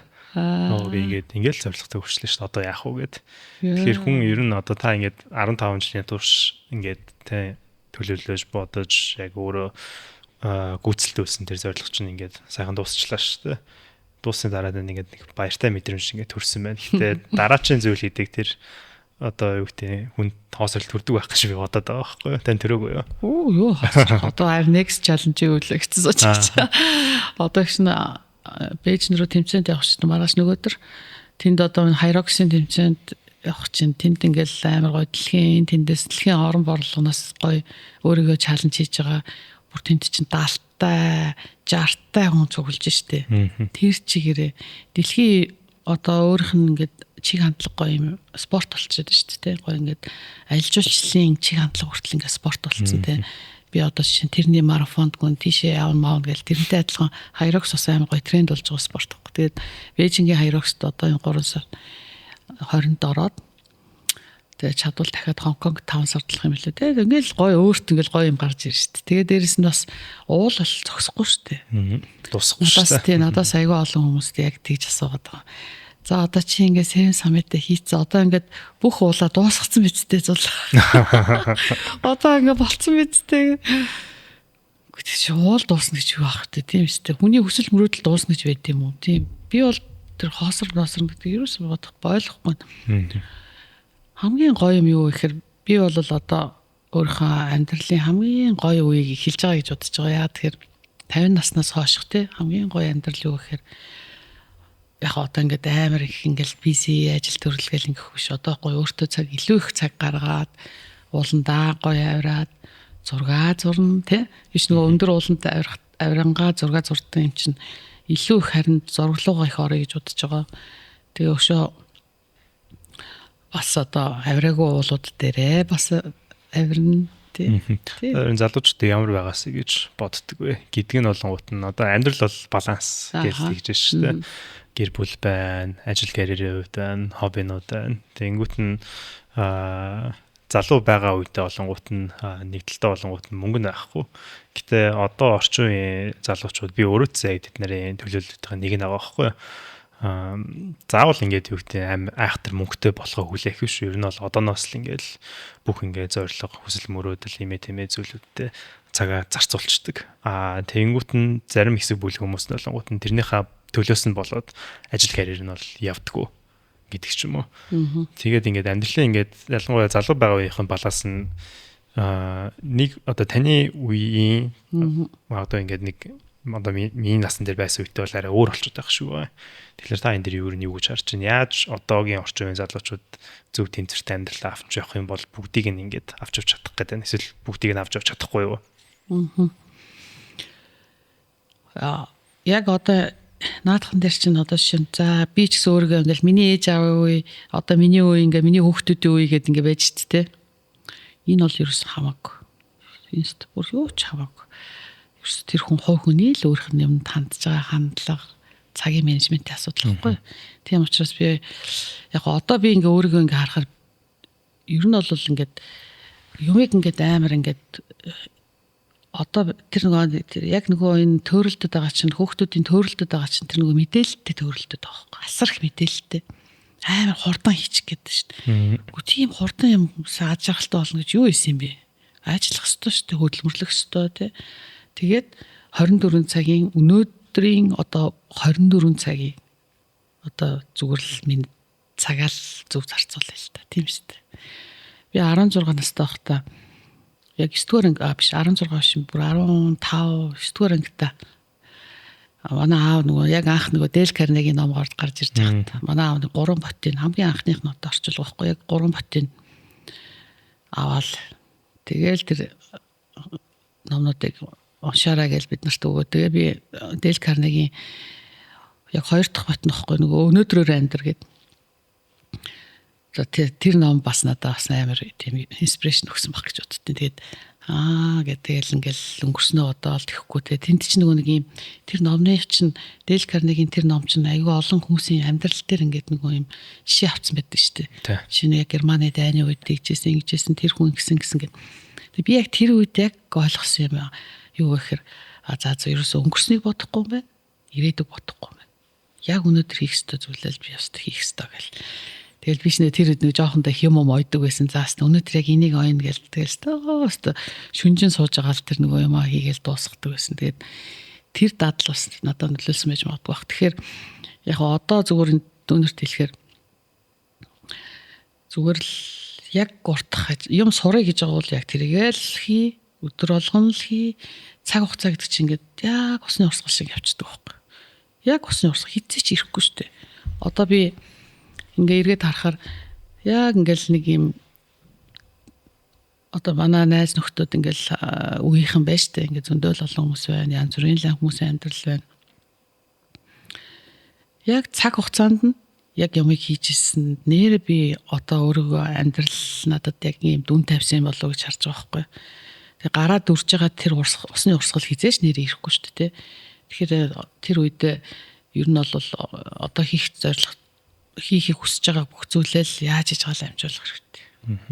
Дээрэс нь гой мөнгө олж байгаа бол тэгээд сэв хийгээд жоохон ч гэсэн аялал та тий. Дуртай зүйлээ хий. Тэгээ яг их ч нөгөө нэг энэ амьдралын баланс гэдэг зүйлийн талаар ер нь бол энэ талаар ер нь их бодож байгаагүй. Тэгэхгүй шүү дээ. Одоо бид нар ч ингээл нэг мэдсэн чил 20 30 40 нэг мэдсэн чил 50 нас гэл ингээд явчихж байгаа. Тэгээ яг хүн ингээд яа тийм хэлээ. Тэг өөрийнхөө зөв амьдарч байгаа буруу амьдарч байгаа ингээл нэг дүгнээл би ингэсэн шүхэхгүй шүү дээ. Тэгж юроос бодох ингээл бодоол одоо ингээл ингээ харахаар яг хийх ёстой зүйлээ цаг хугацаанд нь яг хийжсэн нь бас зүг байсан юм байна л гэж харддаг. Тэгээ одоо яг бизнесээ өөрийнхөө компанид бизнесээ ч гэсэн бид аяг хурдтай юм хийдэг. Ерөнхийдөө хурдан шийдвэр гаргал газ хийчихгээл. Тэгээ магадгүй тэр маань бас зөв алхам байсан байна. Тийм үү? За тэгэл хүүхдээ одоо ингээл өсгөж хүмүүжүүлэхэд бол яг үнийг хэлэхэд бас ээж аавын тусламж тий хэрэгтэй зөндөл бид нарт бас туслаад манай одоо нөхөртөр ээж бол одоо манай хадам ээж бол манай хүүхдүүдийг өсгсөн бас миний хүүхдүүд ажиллаа хий амар азтай бас тий тэг юма хийгээл тэгэл тэр хугацаанд нь хийн за тэгээд бас дээрэс нь мэдээж хэрэг би бол ерөөсө гэртээ яг удаан хугацаагаар бол байгаа. Би яаж хийж байгаа юм зохицуулаад бүх юмаа ингээд балансжуулаад тааруулаад зохицуулдаг л байсан. Тэгээд тэгж жаад нэг 36 хүртлээ яг нэг хобби гээл ингээл бодоогүй. Тий. Яг тэр хүртлээ бодоогүй. Тэр чинь амар амьдралын шуурга явж байгаа шүү дээ. Тайлстай нөгөө мөнгө олох гол ингээл хүүхдүүдэд наан цаана гэр бүлгээл ингэж явж байгаа л яг 30 нас хүрэл ирсэн чинь Үгүй миний нэрээ багтаа зурх дуртай байсан. Зураг маань яасан бэ гэл ингээл тэгэл нэрээ жоох хөдөлгөөн хиймий гэл. Тэгээ наа маавгаад агаад богдуул руу 1-2 яваад тэгээд хайрхан аялагч клуб гэдэг нэг сайхан хамт олонтойгоо танилцаад тэгээ бид нар өөрсдөө тэр клубээ үүсгэн байгуулад тэгээ одоо 10 хэдэн жил ингээд 15 жил манай хайрхан аялагч клуб маань үүсгэн байгуулагдаад. Тэгээс олонч гой дурсамжтай аяллыг хайрхан аялагч клубийнхаа найз нартай хамт өнгөрөөсөн байна. За тэгээд яах вэ гэхээр чинь тэгэл яг бүтэнсээ өдөр тий бүтэнсээ өдрийг ингээд уулан талхаж чинь. За уулан талхах маань яах вэ гэхээр сайхан инээж өхрөөд явна. Тэгээд дээрэс нь гой хөлсөө гаргаад алхах нь. За тэгэл 4000 та уулан давирч байгаа сүүлдээ бүгдөө 5000 та давирч үзье л та гэл. За дараа нь 6000 та уулан давирч үзье гэдэг. Тэр болтол тэгэл хайрхан аялагч клубийнхантай хамтдаа Seven Summit-ыг эхлүүлсэн. 4 Seven Summit эхний 3-ыг нь бол яг хайрхныхантайгаа хамт хийсэн байна. За тэгээ сүүл рүүгээ нөгөө тэр чинь нөгөө нэг хайкинг биш болоод ирж байгаа шүү дээ уул чинь. Одоо чиний авирсан Килиманжаро уул чинь ингээд хайкинг уулуулна. Дараагийн чиний дараагийнх ч одоо Эльбрус тий Аконгого гэж уул байгаа. Өмнөд Америкийн бас гоё хайкинг. Тэгтээ 7000 таа. За тэгээ тэрнээс цаашаа яг клаймбинг болоод яг мөсөн авиралт болоод багш тоног төхөөрөмж техник авиралт болоод ирэхээр ахаад нэг юм чаленж ирж байгаа байхгүй. Тэгэхээр тэрэндээ бас цаг зарцуулаа тий чадвал ингээд кроссфит эдэрт яваад гоё өөрийгөө хөгжүүл явах хэрэгтэй. Одоо чи бол нэг эхэлсэн юм чи ингээ гоё шүү дээ. Тэг яг нөгөө одоо их чинь чамайг Seven Summit-ыг хийгээсэй гэж хүсэж байна. Seven Summit-ыг хийх нь хамгийн гоё юм нь юу гэхээр ер нь бол яг уул гэхээсээ илүү танин мэдхүү маш гоё тийм адал явдалтай ертөнцийг таньж мэдж байгаа тийм аялал шүү дээ. Тийм шүү дээ. Чи 7 твээр аялахад тухайн тэр твийн хүмүүс бүс нутаг, орон, уур амьсгал тэ яаж амьдарч байгаа ертөнцийн тэр нөгөө буланд байгаа хүн яаж амьдарч байна тэ зэрэгэлдээх нь яаж амьдарч байна гэд амар юм том бөмбөрцгийн том зургаар нь харж эхэлдэг байхгүй юм ингээд энгийн улам л энгийн болно би тэгэл одоо тэр Непалд очиж өөрөө Непал явж үзсэн шүү дээ Непалд очиж дараа нь тэгэл тэр Өмнөд Америк за тэгэл хаа байсан тэр Аляск руу ингээл явж байхад сая тэр Индонез руу явж байхад Индонезийн одоо тэр хамгийн эртний одоо дээр үеийн одоо яг жинхэнэ ширэнгэн омог шүү дээ тэ нөгөө хүн иддэг омог гэдэг тэг хүн иддэг омог гэдэг би одоо тэр хүртэл ерөөсөй ойлгоогүй байсан юм байна. Яг л нэр хүний мах иддэм бах та гэсэн чинь өөрсдийнхөө яг омгийн ахлагч хамгийн лидер хүнийхээ нас барсныхан дараа одоо тэрний ингээд махыг ингэж одоо өөртөө ингээд дээж авч одоо хүч авч одоо шингээж байгаа гэдэг тийм одоо байгалийн одоо зөв тогтол тэр өөрсдийнх нь тэр нэг шүтэн тийм байт юм билээ л дээ. Тэгээд яг тэр болгоноос ингээ харахаар хүмүүний амьдрал ямар юм асар олон төрлөөдийн би бол өөрөө их орноор бахархдаг. Тэгж явж ирснээрээ монголчууд бид нар чи ямар сайхан амьдарт юм бэ? Эдний их орн чи ямар сайхан юм бэ гэдгийг олж харж байгаа шүү дээ. Тэ? Ялгааг нь олж харж тэ. Тэр апарктивд амьдарч байгаа хүмүүс яаж амьдарсан бэ? Гэтэл бид нар ямар сайхан амьдарч байгааг харьцуулж байгаа юм тэ. Тэгэхээр яг нөгөө тэр юм гэдэг зүйл чинь нөгөө нэг хамгийн сайхан, туйлын гоё юм гэдэг чинь зүгээр л ерөөсө харьцан гойлголт шүү дээ. Чиний хувьд юу туйлын байх? Чухал юм. Тэ?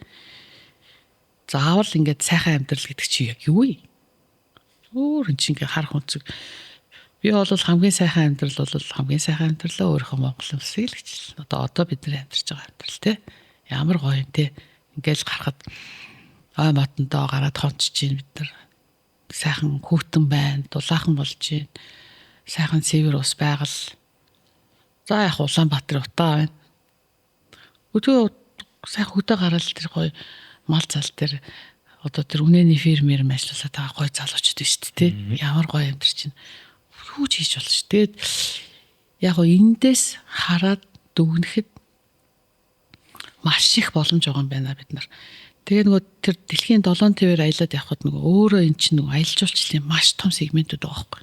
Дэлхийн 7 твийн 7 хориглууд дээр ингээд аялал жуулчлалын том ингээд төвөд хүмүүс дэлхийн тэр чигээр аялагчид очиж штэ адал явдал хайгч нар очиж байгаа.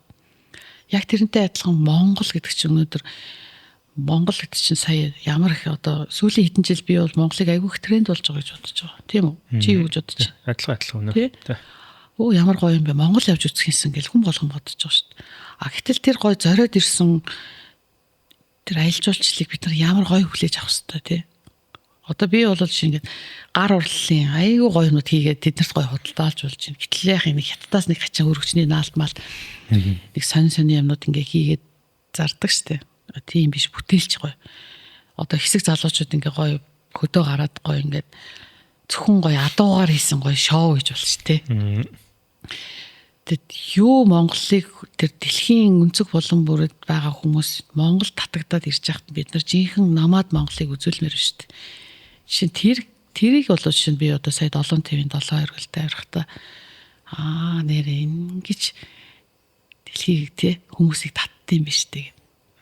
Одоо чи Килиманжарод очиод ингээл тэр сувенир том гоё арт шопыг үзсэн мэт. Тий, нүсэрч тий. Яа, гоё. Надад гэхдээ хамгийн их зүгээр санамжинд нүлдсэн байгаа нь нөгөө нэг дуун. Тэр Жамбо сана гэдэг. Жамбо гуана гэдэг.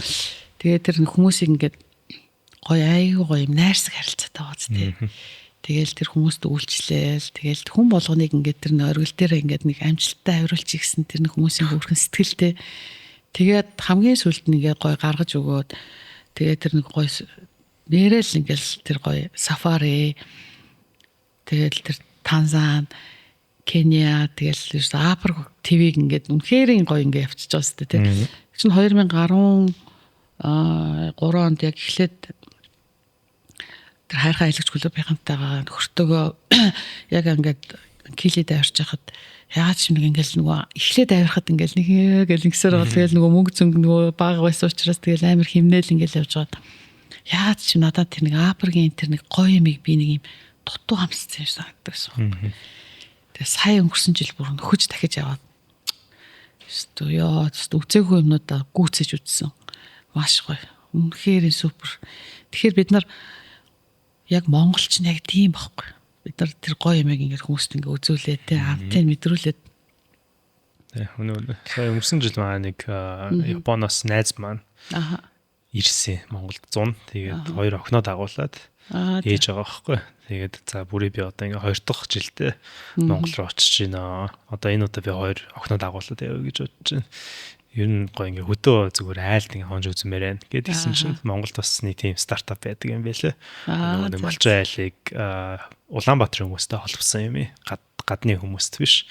Тэгээд тийшээгээ боломжтой бол ингээ манай гадаад найз байгаамаа гэд контакт хийсэн чинь хүлээж аваад тэгэл зүгээр сайхан 7 хоног яг 2 охиноо ээж гуруулаа ингээ нэг малчин айл дээр оноод нэг нэг саагаад тийшээ хурахтаа ингээ тоглоод тэгээд явсаад ирээд яг хотод уулцсан чинь аим сэтгэл хангалуун.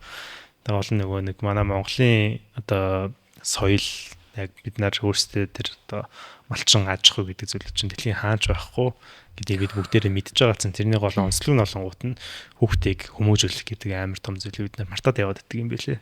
Тэрийг бүр Японоос үрж ирээд 7 хоног зарцуулаад хүүхдээ гоё энд гоё хүмүүжүүлнэ тий байгальтай ингээд ойртуулна гэд аваад ирж байгаа байхгүй юу. Тэр бас шууд санаанд орж ирж байна. Бид нар тэр гоё юм ингээд олж харахгүй байхгүй. Тэр бидний өөрсдийн тэр амьдрал тийм гоё тий. Тэр ахуйн юмнасаа бид нар ямар хэмиг суралцаад ингээд хүмүүж явж байна. Тэгэл гоё юм гэдэг чинь ингээд хэлээд байгаа шүү дээ. Хайрцангуй болголт тэгэл Нэх гоё ингээл далайн ирэг дээр гоё хөвтэй айл ингээл юм ууж идэл ингэж байх нь гоё юм уу? Гоё гээл үдэгдэж чи одоо харалта. Би яг нөгөө Непалд ингээд авиралд явж хахад чи бас анзаарсан бах ингээд ерөөсөө Непалч ингээд амар асар өндөр уулаар нарийнхан жимээр ингээд дандаа л дээшээ өгсөн. Эсвэл амар дандаа доошоо уруудаж байгаа шүү дээ. Тэгээд мангар их том хүнд ингээд 100 хэдэн хил баг. Одоо тэр чинь 22 та залуу 200 хил ачаа үрж явж байгаа байхгүй. Амар барилгын материал амар юм үрж. Тэгээд тэр ингээд нүднийх нь харцсан ингээд харсан чинь.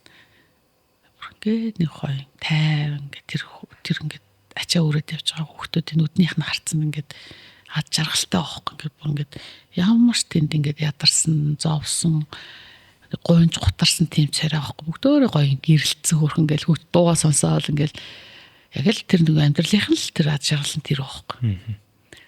Тэгээ эндээс харчаад үгүй нэрээ энэ гэл бид нар ингээ өмнөөс нь ингээд яана энэ хүн амар хачаа өрөөд явж штэ ингээл тэгээ бид нар зүгээр үүрвч үүрэл алхахад л ийм амар ядарч хахад чинь энэ хүмүүс ийм хачаа өрөөд явж хахад гээл хараад тэр нүдний харцыг хараад л анх ойлгож байсан байхгүй.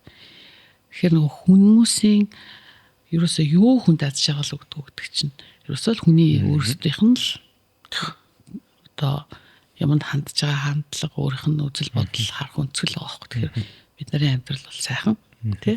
Яг үнэ. Би бол одоо энийг л залуучуудтай хэлмээр байна. 15 жил одоо зөндөөл юм олон газраараа айлж авирч үзлээ. Хамгийн гол нь өөрөө өөртөө тэр гоё тэмцэж байгаа. Нэр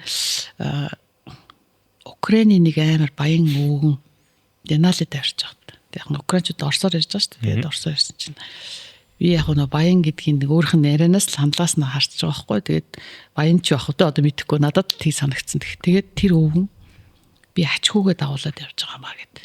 Денали чи хүнд уул шүү дээ. Тэр хүүтэнд тэгээд 12 дэх настай 18 9 настай хүү дагуулж явж байгаа байхгүй. Тэгээд энэнд амьдрал үзүүлэх гээд явуулж байгаа гэд. Тэгээд яг нөгөө энэтэй ингээд холбоод юу хэлэх чинь гэхээр ер нь бол нөгөө хүмүүс ингээд нөгөө уулыг ингээд гэл нэг юм ууланд дорлцсон хүмүүс ингээл нэг юм байдаг шүү. Өөрөө тэр чинь нөгөө нэг тэр авирах тоолонд дээшээ өсөх тоолонд тэр юмыг ингээд амьдралын хатуу хөтүү гэдэг юм ингээд суулгаж штэ. Тэгээ тэр өвөө бол бүтэн нэг сар Деналид авирахтаа тэр хүүдээ бол маш мундаг сургалт хийгээд явуулж байгаа байхгүй. Одоо тэр хүү бол одоо тэрнээс хойш юмыг харж байгаа үнцгэн шал өөр болж байгаа. Сорилттой тий. Таны аяллууд бас яг тийм байх гэж бодод байгаа. Угаасаа 7 дээвэр аялах таацсан. Тэр одоо 2 оны дараа Бээжин яваад Хайроксын тэмцээнд орох таацсан. Тэр би бас нөгөө нэг анх аялдаг байхдаа зүгээр л нөгөө нэг газар үзье. Гой хоол идэ, гой далайн эргээр нэг зугаалъя гэж бодоод аялдаг байсан чинь тэд нар нэрээс нэг хой санамжинд байхгүй. Тэгээ сүүлийн хэдэн жил ингээл зорио дуул гэдэг ч юм уу те. Эсвэл яг марафонд орноо энэ төргээд сорилт байгаад явангуут нь нөгөө хэд яалч ингээд илүү зовсон, зовлонгийн ард гарсан хамаагүй олон төрлийн сэтгэл хөдлөлүүдийг өгсөн болохоор ингээ хизээч ерөөсөө ингээ мартагддаггүй хамгийн гоё аяллууд маань хамгийн хэцүү байсан аяллууд маань болж таарж байгаа байхгүй. Тэгэхээр би бас өөр яг энэ өөрийнхөө подкастаараа цан дамжуулаад хүмүүст айлуулах нэг тийм яг мэдээж заримдаа бол гоё релакс их бол мэдээж гоё тэрийг үүсгий аргагүй ч гэсэн нэг тийм хэцүү сорилтуудыг нэг дотныхоо тийм best friend-тэйгээ зүг хийчих юм бол насан туршдаа эзэж мартагдгааргүй гоё. Тий. Амьдралын хуудас болох юм байлээ. Тий. Хүүхдүүдээ ч гэсэн дагуулсан явж байхдаа хүртэл ингээл ер нь бол болж өгөл өөрсдийн ингээл юм үзүүлсэн. За дээрэс нь бүр санхүү махууг нь бүр өөрсөнд нь ингээд өгч хэрэгтэй. За чамд өнөөдрийн баажт те яг энэ шүү гэдэг. Яг энэ тааруул гэдэг ч юм уу. Тэр чинь тэгээл ингээд сургаад ийн гэсэн үг байхгүй. Тэгээ нэрэл яг л тэр нэг юм хамгийн хэцүү, хамгийн их ингээл амар ядарсан, даарсан тэр л ингээд яг үлддэг. Тэгээ би нэг чамд нэг сонин түүх ярьж байгаа нөгөө 22 онд нөгөө тэр Канченжунгагаа дууланд авирч хахад нэг юм хоёр надаас хамаагүй ах тэр үед ч одоо надаас 10-аад ах гэдэг ч одоо 60 гарцсан нэг хоёр Европын нэг хоёр уулч явчихсан. Тэгээд тэр хоёр болохоор хүчил төрөчгүй авирах гэдэг явж байгаа байхгүй. Тэгээ би хүчил төрөчгүй авирна гэдэг ёстой үнэхээр одоо арай хүчил төрөгчтэй тэнд бас ингээд авирж байгаа штэ. Арай гэж авирж хахад хүчил төрөгчгүй авирна гэдэг бол бүр үнэхээр бүр амар ахгүй. Хэдэн метр лээ орвол? Тэр 8586 метр штэ. Тэгээ би тэр хоёр хүнээс нэг юм суралцсан. Юу вэ гэхээр яг одоо миний англи хэл бас тийм сайн биш л дээ. Тэгэл нэг хальтмалтл ингээл ярьж байгаа штэ. Тэгээд надад тэгсэн. Бид нар өөрсдийнхөө хаана хүрч чадах сигналаа сонсох гэж явж байгаа ба. Тэгээд тэр хоёр бол нэг 7000 хэдэн зуud хүрэхэд буусан бохгүй ботсон. Авираагүй, оргил дээр бол авираагүй. Тэгээ яг тэрийг би бас ингээд бас сайн ойлгохгүй ингээл сигналаа сонсох гэл ингээл. Биш нөгөө тэр үедээ анх удаа 8000 дуулан тавьж үзэж байгаа байхгүй. Тэгээд би бол нэг 7000 метрээс эхлээд оксижен зүүж эхэлж байгаа. Тэгээд тэр хоёрыг 3 дугаар кемп хүрээд буусан. Тэгэхээр нөгөө тэр хоёр болохоор бас 2 дахь оролдлого хийж байгаа байхгүй Канченжунга ууланд. Тэгээ ерөнхийдөө нөгөө Канченжунга ууланд яг хүчил төрөгчгүй авирна гэдэг нь айгу хэцүү байдیں۔ Гинэ. Ягаад тэгэхээр нөгөө айгу юм алхалт хол байдаг. Маш их юм олон цаг алхахдаг учраас нэг олон цаг хүчил төрөгчгүй авирах нь айгу хэцүү байдаг гэдэг. Бүр К2 эдрээс хэцүү байдаг гэж байгаа байхгүй. Тэгээд тэр хоёр яг аль хүрхийгээ нөгөө өмнөх амжилтаа баттах гад ингээд дахиад ингээд өөрсдөө сороод ингээд явж байгаа байхгүй. Тэгээ яг тэндээс ингээд харахаар тэгэхээр тэр хоёрын хувьд бол тий их оргил биш байсан л байгаас тий. Тэр хоёрын зорилго тий оргил биш. Тэгэхээр тэр хоёр өөрийнхөө одоо хүрч чадах тэр сигналыг сонсно гэдэг нь тэр бол амар чухал зүйл байхгүй. Жишээ нь одоо чи ингээд марафонд гүөхөд тий хит хүртэл гүөх нь. Ингээ өөрийгөө сорж байгаа шүү дээ. Тэр чинь тэр сигнал байхгүй. Тэгээ тэрийгээ л олж мэдэх гээд байгаа юм амар гоё амжилт. Дээрэс нь нөгөө бэрхшээлийг даван туулах чадвар хүнд зөв дадал суудаг байхгүй. Сигналаа сонсоо сурчгаар. Тэр нь юу гэхээр дараа нь чи ингээ хийж байгаа бизнес ч юм уу дараа нь ингээл ямар нэгэн бэрхшээл тулгархад за зин юу өчөөхөнтэй энээс амар ямиг би туулж ирсэн шүү дээ. Гэтэл чиний бие организм болон тархинд чинь тэр одоо сигнал суучтай байна л да. Тэг ингээл тэрнээс хэцүү юмыг бол бүр бэлэн. Нэр одоо ингээ би бодсон чинь одоо надаас ингээд бизнес хийхэд хэцүү юм байдгүй байхгүй л гэж л. Юу хэцүү байдیں۔ Тийм шүү дээ. Хэцүү юм байхгүй ч гой дуртай хийн шүү дээ. Дуртай хийн, ажиллаж дуртай хийн тэ амьдралд ерөөс хэцүү юм байхгүй. Тэр хэцүү гэдэг зүйл чинь юу гэхээр хэцүү гэдгийг ингээ амсаал гэв. Тэгтээ ямар хэцүү туулахын төлөө зорж авахгүй шүү дээ. Зүгээр ингээд дуртай зүйлээ хийж явахдаа тэр нэг бэрхшээл гэдэг юм чинь өөртөөгөө даван чи зөвхөн өөртөөгөө л одоо тэмцэж байгаа тэмцэл байхгүй. За бүрий чи дахиад нэг тав алхалтаа гэл.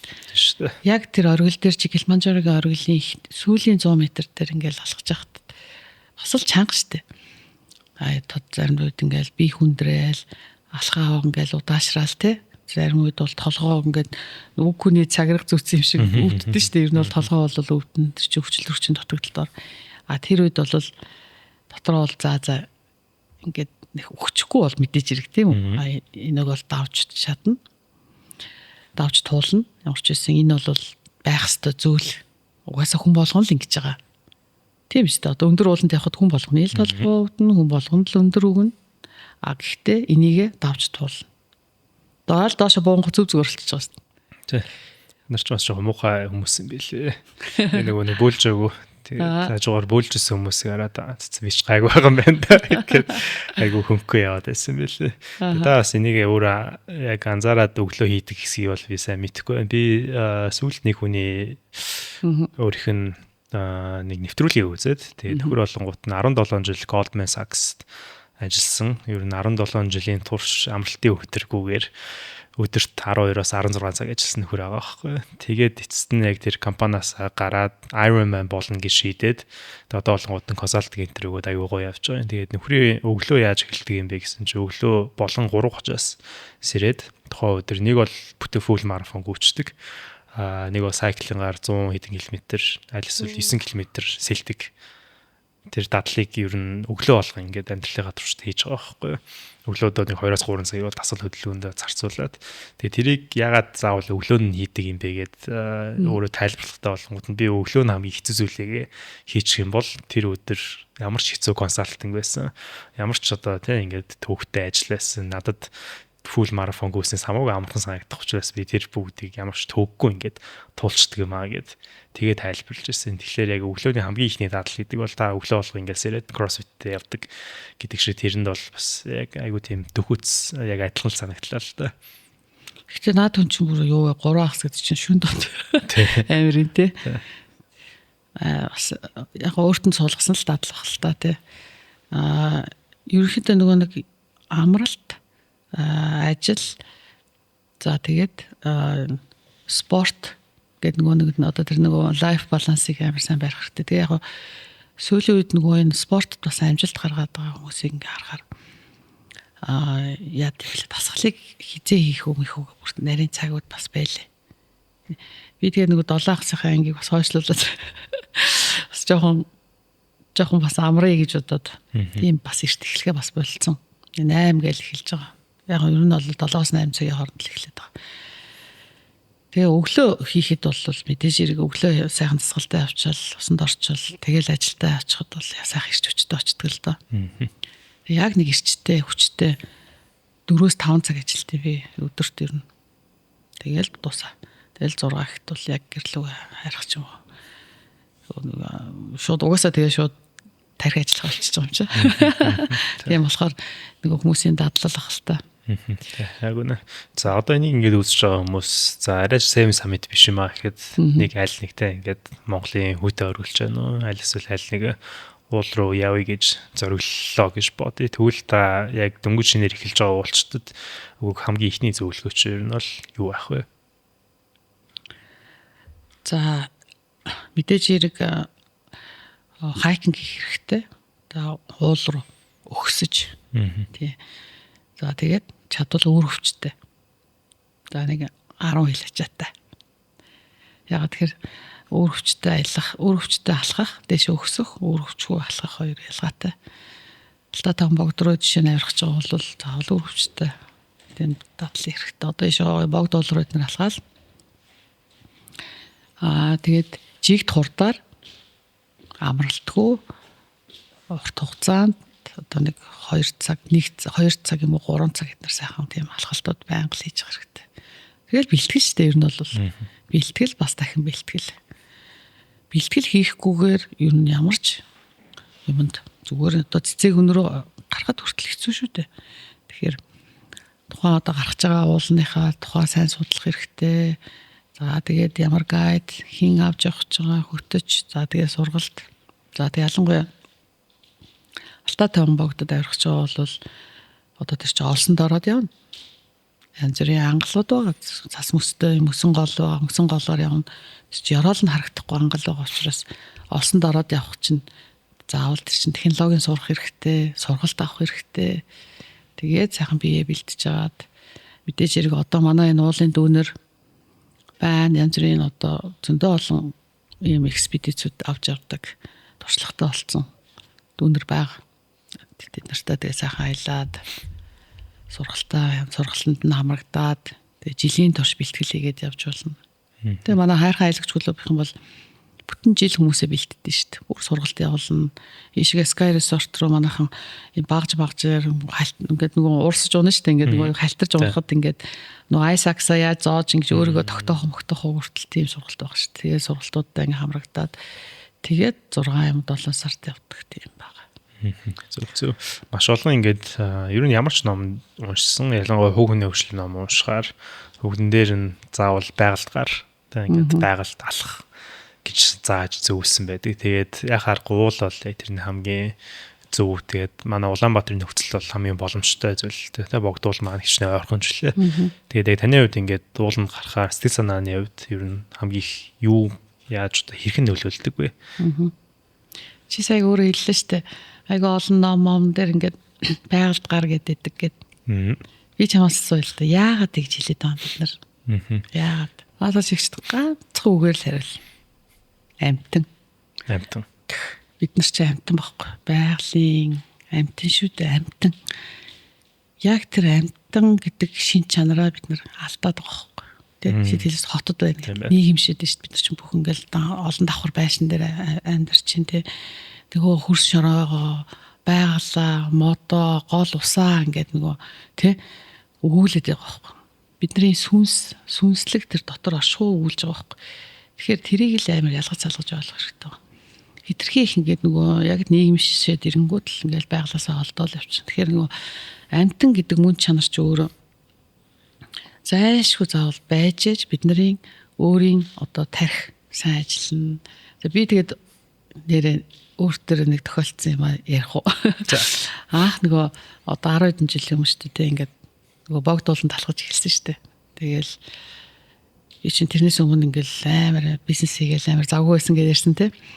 Тэгэл баг мөнгө тоолол ингээл тэгэл одоо яаж баг мөнгө өсөх үү гэл ингээл ерөөсөө тийм амьдралын хэмнэл яг тийм биш. Тэгэл нааш цаашаа гээд тэгээ манай аав нэг өдөр зулаа чи шиг богд уул руу нэг гоё ингээд надтай хамт талхаач гээд. Тэгээ би аавгаа дагаж нэг анх богд уулан талхаад. Тэгэл яг ингээл алхаал ирсэн чинь ингээл цасны чимээ шажигнаал ингээл яг өөртөөгөө харьцаал ингээл ирсэн. За тэгэл 1 жил алхалаа, 2 жил алхалаа. Тэгээ яа чи миний нэг юм мэдрэмж юм өссөн байхгүй. Би юмыг ингээд нөгөө одоо хүн ингээд хараа сайн аль нь буруу аль нь зөв гэдэг хүний зүүн сон байгаль дарахаар сэрэгт юм л. Тэр чинь ингээд бүх юмд нөлөөлж байгаа байхгүй. Бизнес хийхэд ч гэсэн эрсдэл зөв буруу тий. Одоо зүгээр нэг байгалийн амттай ингээд явж байгаа л яг өөртөө хэрэгцээтэй өөртөө жилэл идчихэж байгаа шүү дээ. Мал тий. Тэр өөртөө хэрэггүй юм идэхгүй хостой. Тэрэнд хийн зааж өгöd. Хин ч зааж өгөх шүү дээ чинь төрөлхийнх нь өөрх нь эстэх зүүн сон байгаа шүү дээ. Яг өөртөө хэрэгцээтэй юм олж идээд байгаа шүү дээ. Бид нар яг тэр хүнийхээ тэр нөгөө амтан гэдэг зүйлийнхаа яг тэр зүүн сонгаа бүр ингээ гээцэн байгаа юм лээ. Тэгээ миний зүүн сон айгуу гоо ингээ сэргээд тэгээл ингээд хин нэгнээс ингээд ямар ч асуухгүйраа за өөрийнхөө мэдрэмжээр ингээл те.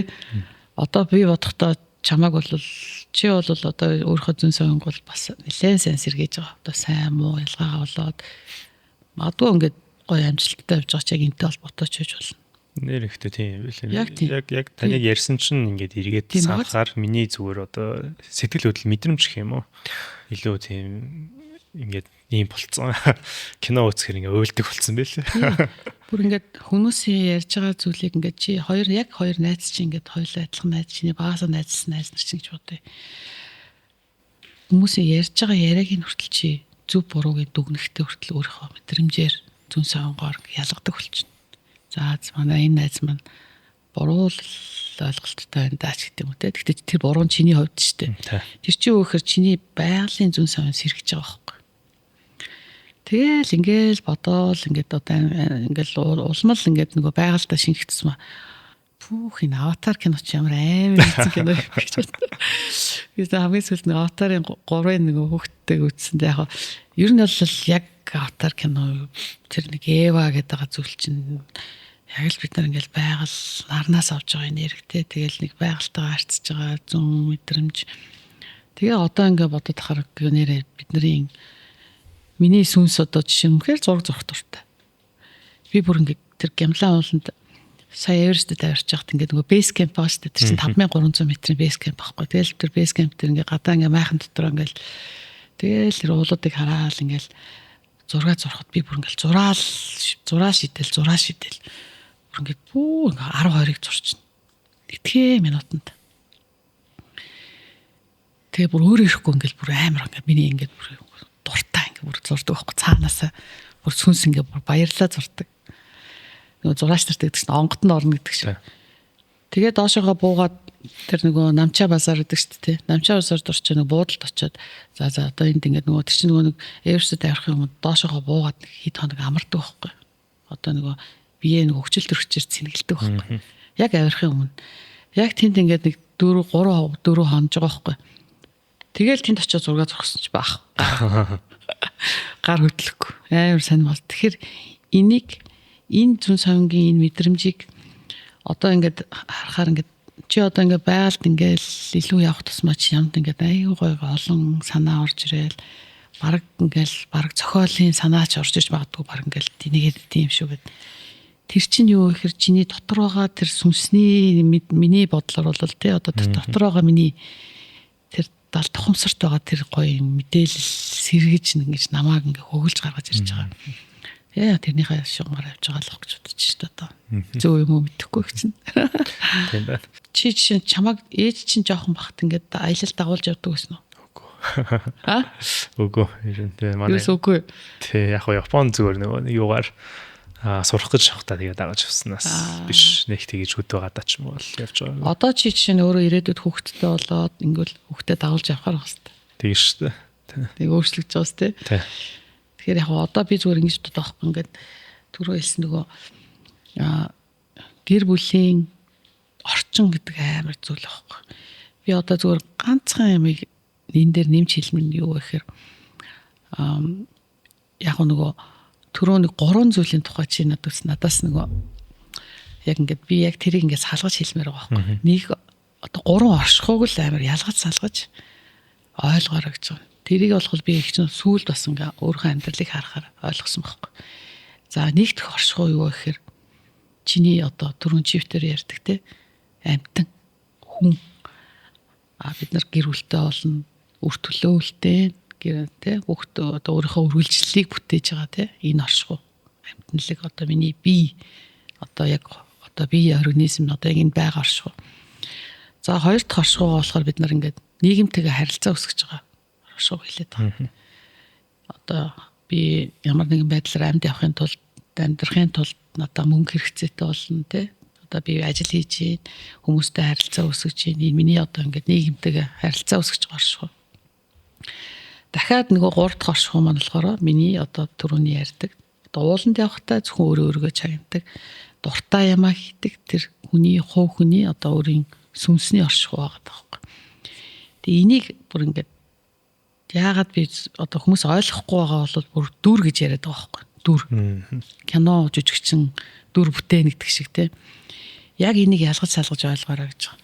Тэгэхээр нөгөө залуу гэр бүл ээж аав нарт хэлж байгаа зүйл нь юу гэхээр хүн эхнийхээ нөгөө гэр бүл нь сайхан яваад байгаа те. Гэр бүл нь сайхан явж гин хүүхдээ чинь за нөгөө ажил руугаа явж байгаа. Нийгэмтэйгээ харилцаа үүсгэж байгаа. Яг энэ хоёрынхоо л хооронд яваад байгаа. Нөгөө нь 3 дахь оршихуйгаа ихэнх нь орхицсан байгаа байхгүй. Тэрүүний хэлдэг те нөгөө дуртай зүйлээ би юу хийх дуртай би яг хийн юм бэ гэдэг тэр оршихуйгаа орхичод байгаа. Яг тэрнтэй адилхан хүүхдүүдийнхээ бас тэрийг орхичиж байгаа гэр бүл. Тэгэнгүүт хүүхэд нь хичээлдээ явлаа. За өлсөхгүй цангахгүй сайн хичээлээ. Миний хүүхэд юунд дуртай байна гэдгийг ажиглах ч гэдэг юм уу те. Багасаа юунд дуртай байна. Чи чинь багасаа бүжгэлж исэн шүү дээ. Би зураг зурж ирсэнтэй адилхан. Хүүхдүүдийнхээ тэр дуртай хийж байгаа зүйлийг багаас нь амар анзаарч ажиглах хэрэгтэй. Тэр нь юу гэхээр тэр хүүхдүүд чинь бүр үнэхэрийн төрлөхөөсөө гарч ирж байгаа тэр сүнснийх нь өслөө байхгүй. Тэрийг мэдрэхгүй өөрөө юм ингээд юугаар зүн сонгороо хийж байгаа. Тэрийг амар сан анзаарах хэрэгтэй. Залуу ээж аав нар ялангуяа. Тэгээд хүүхдийнхээ ирээдүг тэрийг харж агаад гой зөв чиглүүлж хөгжүүлэх хэрэгтэй. Тэрэн дээр нь л одоо ялангуяа хүүхдтэйгээ сайн ажиллаарай. Тэгээд залуу гэр бүлүүд тэгээд дээрээс нь залуу ээж нар одоо дүү охтуудтай хэлэхэд те ялангуяа өөрийнхөө тэр дуртай зүйлээ бас хийж байгаараа дандаа л хүүхдээ ингээл жоохон ялах хүүхдтэй тэгэл ажил төрлөө гэл ингээл байж гин. Яг өөрийгөө бас орхиж болохгүй. Жоохон ч гэсэн өдөртөө нэг 30 минут юм уу 1 цаг юм уу өөрийнхөө дуртай зүйлтэй зарцуулж байгаараа л гэж хэлье да. Стоо мессеж байна. Тэгж бас айгүй анзаардаг юм байлээ те. Яг барууны соёлтой оронд болонгууд нь хүүхдтэй босон ч тэр хүн стил өөрийнхөө мөрөөдлөө хөөцөлцөөрл манайхан болонгууд нь ялч нөгөө нэг амьдрал нийгмийн шаардлагаас болоод хүүхдтэй одоо юу гэдэг гадны шууд 18 боллоо шууд гэрээс нь баяртай болоод явчихдаг бол магадгүй зарим нь тэгэл 27 28 30 хүртлээл эцэгээс хамааралтай байдаг ч юм айгүй олон проблемуудтай байдаг болохоор нэг л мэдсэн чинь өөрийнхөө амьдралын утга учир нь тэр чигт 100% хүүхэд нь болцсон. Тэгээ таны өөрийн чинь амьдралын утга учир яг өөрийн чинь хаанаагаа тэгэхээр байхгүй болчихсон. Тэгээ яхахаар нөгөө гэр бүл чинь ингээ аяндаа нэг 3 жил болол 5 жил болол ирэнгүүт ингээд эхнэр нөхөр хоёр хоорондоо ингээд ганц нэг ам зөрөгч гэдэг юм уу те. Тэгэл яагаад тэгэхээр чинь өөрийнхөө дотор ашгүй хайгаад байгаа штэ те. Ингээд бухимдал яг юунаас болоод ингээд бид нар муудалцаад байгаа гэдэг нь бие биений өвлөмшөрөх болж эхэлж байгаа байхгүй. Нөгөө нэрээ дуртай зүйл бие биенийхээ дуртай зүйлийг хүндлэх ёстой штэ те. Дуртай зүйлээ сайхан хийлгэх хэрэгтэй. Аль алийнхаа гой хоббиг ингээд зэрэг хөгжүүлээд тэрийн гой дэмжээд Харин одоо гэр бүлдээ зарцуулж байгаа цаг хугацаагаа гоё ABC гэдээ бүр ангилчих хэрэгтэй байна. Би тэрийг олонгой хүүхдүүдтэй хэлдэг. A цаг бол чиний хувийн цаг тий. Бүр яг тэрийг яг чиний хувийн өөрийн чинь цаг. B цаг бол одоо ажлын цаг.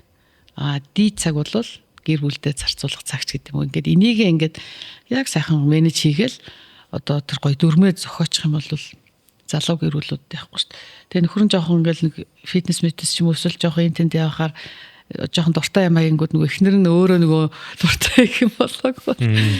Тэгээ ингээд жоохон хуурлах гад бухимдах гад байдаг. Энэ бол нийтлэг шинж шүү. Бараг 90% нь юм байна. Тийм болохоор аль алиа гоё дуртай зүйлээ л олж хийгээрээ. Тэгээд өнөөдрийн чивтэр ярьж байгаа сэдвч ерөөсөө л энэ шүү дээ. Дуртай зүйлээ л гоё олж хий. Дуртай зүйлээ хийж байгаа хүн аз жаргалтай байдаг. Үргэлж гоё амьдралыг гоё өнцгөр нь харж идэг.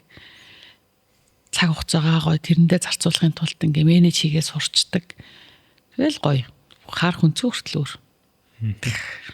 Агуна. Тий. Тэгээд дүүн юу өгч нь одоо бас чамаар бахархаж байгаа. Дээрс нөгөө би чамтай нөгөө танилцааг байхаас өмнө чиний подкастыг сонсоод чиний гоё ингээ хоол идэг штеп. Тэрстэй аюугаа ингээ хоол хингээ гоё ингээд юм яриад өөрийнхөө бодож исэн. Тэгээ тэр номноос уншаад тэгж ойлгосон гэдэг чинь анх сонсч эхэлжсэн байхгүй. Тэгээ тэр чинь бас маш гоё. Чин гоё шүү. Чи хоол их дуртай. Тэгсэн ирнэ тэрийгээ бас гоё ингээд хөгжүүлсэн биз дээ. Тэр бол гайхалтай байхгүй. Баярлалаа. За тэгээд подкастт урьж оролцуулсан. Баярлалаа. Нас үргэлжлэрж ер нь яалч яг танаар хариулах шаардлагатай сэдв гэж бодсон байхгүй. Энэ талаар аягүй болоо. Ярэ гэж бодож байгаа. Тэгээ та хамгийн тохиромжтой юм шиг санагтаад тэгээд өдөр бас энэ их завгүй амьдралынхаа ажил 2 хоногийн дараа явах гэж байгаа. Хөрөлцөөрж бидэнтэй ярилцсанд маш их баярлалаа. Тэгээд дараа ч ажилд ялангуяа нэг өдрийн хайр огсны амжилт хүсье. Баярлалаа. За баярлалаа. Ингээд энэ удаагийн дугаар өндөрлж байна. Баяр та.